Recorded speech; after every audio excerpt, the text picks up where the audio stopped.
So when somebody asks me a question, I have followed the lead of many companies, including Amazon and Apple, and older companies, actually going all the way back to Standard Oil for this kind of framework. And I give one of four answers.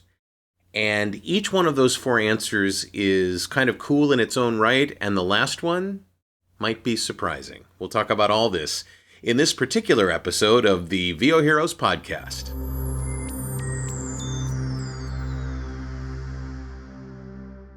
So when a client or a student asks me a question, I try my best to be as succinct and exact in answering that question as I possibly can.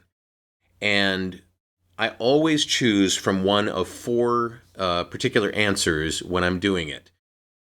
The first two are pretty obvious. They're for binary questions that are yes or no questions, and the answer is either yes or no.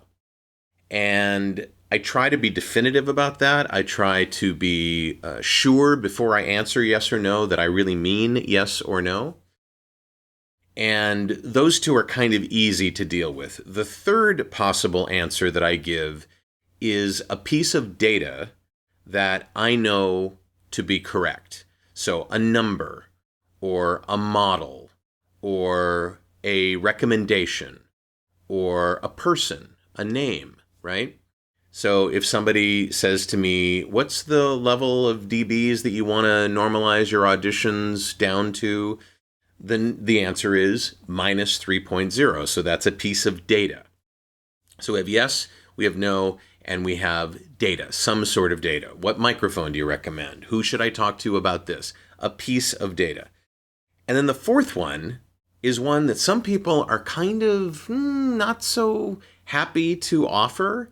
They're a little bit afraid that if they do offer it, they'll look like they're not very skilled, or they're not very experienced, or they're not expert enough to be involved even in the conversation.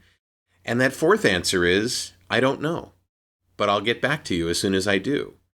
And then I make a note to do just that. I don't know is one of those answers that gives people pause. It makes them sit there and go, do I really want to show that I don't know everything in the world? So yes, no, a piece of data, and I don't know, followed with, I'll research it and I'll get back to you. You know, that last one for me is actually one of the joys of my life, because I love finding out new stuff. I love not just knowing a lot of things, which is always fun, but having the skills to go find something if I don't have it at my beck and call. And saying I don't know automatically raises that skill level of being able to go find something, because you learn ways to research things. You learn ways to use Google and Amazon and Apple and other tools in your life and friends, your network, right? I don't know is one of the most underused answers that people have, because of that notion of if I say I don't know, that makes me look less of a person. And I'm here to tell you, just like the notion of pausing and using silence to gather someone's attention, which is very counterintuitive, saying I don't know is not only pleasantly surprising to people, but it makes them respect you. It makes them think to themselves, you know what? This person likely would rather tell me the truth than sugarcoat things and pretend that there's nothing they don't know.